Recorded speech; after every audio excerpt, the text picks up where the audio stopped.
echo of his call. ஆண்டவரும் இரட்சகருமாகிய இயேசு கிறிஸ்துவின் நாமத்தில் உங்களை அன்புடன் வாழ்த்துகிறேன். మన ప్రభువు రక్షకుడు అయిన యేసుక్రీస్తు నామం నందున మిమ్మల్ని ఆహ్వానిస్తున్నాను.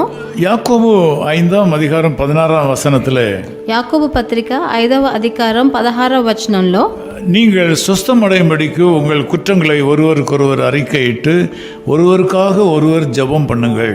మీ పాపములను ఒకరితోనొకడు ఒప్పుకొనుడి, మీ స్వస్థత పొందినట్లు ఒకరి కొరకు ఒకడు ప్రార్థన చేయండి. இங்கே ஜெபத்தை குறித்து இந்த பகுதி நமக்கு சொல்லுகிறது. ఇక్కడ ప్రార్థన గురించి ఈ వచనాలు చెప్తున్నాయి. இதில் அடுத்த பகுதியை நான் பார்க்கும்போது நீதிமான் என்கிற ஒரு வார்த்தை இருப்பதை பார்க்கலாம்.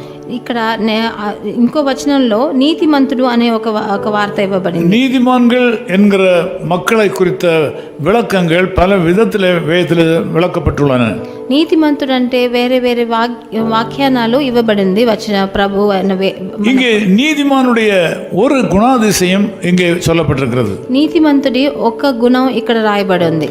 அதாவது ஒருவருக்கொருவர் குற்றங்களை அறிக்கையிட்டு ஒருவருக்கொருவர் ஜெபம் பண்ணுகிற குணாதிசயத்தை உடையவர்கள் நீதிமான்கள். ఒకరికొకడు పాపములను ఒప్పుకొని ఒకరికొకరు ప్రార్థన చేయవాడు నీతిమంతుడని ఇక్కడ ఇవ్వబడింది. கர்த்தருடைய வார்த்தை சொல்கிறது, நீதிமான் செய்யும் ஊக்கமான வேண்டுதல் மிகவும் பலனுள்ளதாக இருக்கிறது.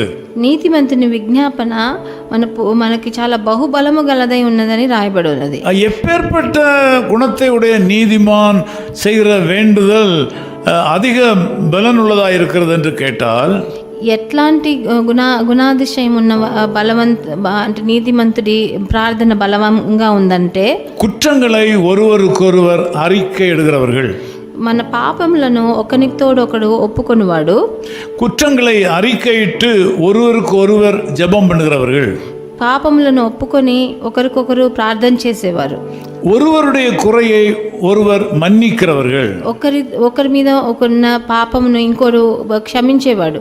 ஒரு நீதிமான் என்றால் அவர்கள் இப்படிப்பட்ட குணத்தை உடையவர்களாக இருந்தால், ఒక నీతిమంతుడు ఇట్లాంటి గుణాలు గలవాడే ఉంటే அவர்கள் ஏறெடுக்கிற ஜெபம் பலனுள்ளது என்று வேதம் சொல்கிறது.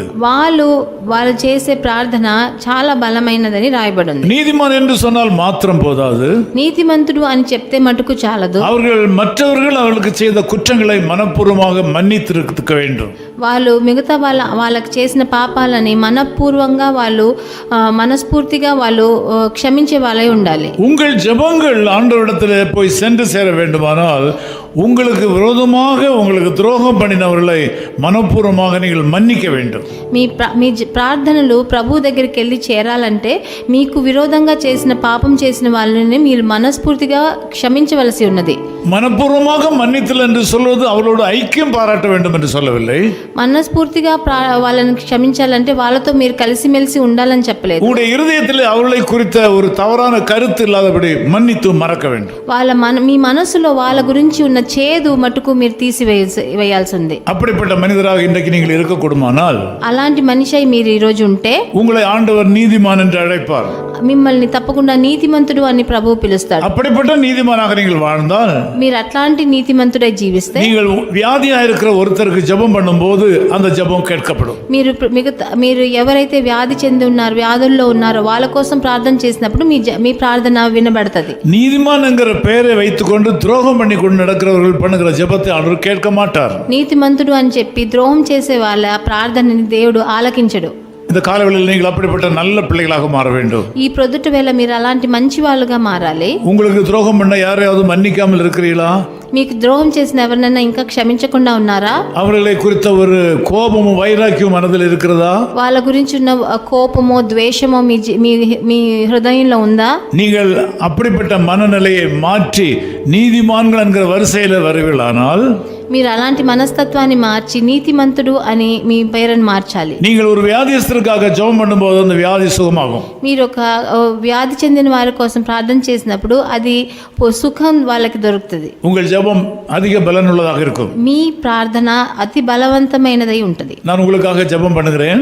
నేను మీకోసం ప్రార్థన చేస్తాను. துன்ப நேரத்தில் இன்பம் நீரே, இன்னல் வேளையில் மாறாதவர் நீரே, எந்த காலத்திலும் எந்த நேரத்திலும் நன்றியால் உம்மை நான் துதிப்பேன்.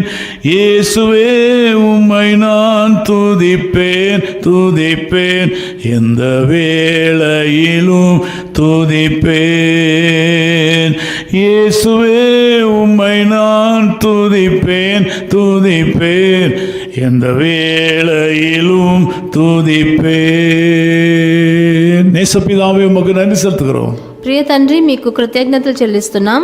நாங்கள் நல்ல மனிதர்களாக வாழ வேண்டும் என்று நீர் விரும்புகிறீர். మేము మంచి మనుషులుగా మారాలని మీరు ఆశపడుతున్నారు. உண்மையான நீதிமான்களாக வாழ வேண்டும் என்று விரும்புகிறீர். నిజమైన నీతిమంతులుగా మారాలని எங்களை ఆశపడుతున్నారు. துரோகம் பண்ணுகிறவர்களை மன்னிக்க எங்களுக்கு கிருபை தாரும். మాకు ద్రోహం చేసిన వాళ్ళని క్షమించే దయను మాకు కృప. நாங்கள் பழிக்கு பழி வாங்காமல் மன்னிக்க கிருபை தாரும். వాళ్ళ మీద పగ తీర్చుకోవాలన్న మాట మర్చిపోయి அதன் மூலமாக நாங்கள் ஜீவனுள்ள நீதிமான்களாக இருந்து வியாதியஸ்தர்களுக்காக ஜெபம் பண்ணும்போது அற்புத சுகம் கிடைப்பதாக. అలాంటప్పుడు మేము వ్యాధుల్లో ఉన్న వాళ్ళకి ప్రార్థన చేసినప్పుడు వాళ్ళకి తప్పకుండా సుఖం దొరుకుతుంది. இந்த ஜெபத்தில் கலந்து கொண்டிருக்கிற எல்லா மக்களையும் நாங்கள் ஆசீர்வதிக்கிறோம். ఈ ప్రార్థనలో ఏకీభవిస్తున్న అందరినీ మేము ఆశీర్వదిస్తున్నాం. இயேசு கிறிஸ்துவின் நாமத்தில் ஜெபிக்கிறோம் பிதாவே. యేసుక్రీస్తు నామమునందున తండ్రి.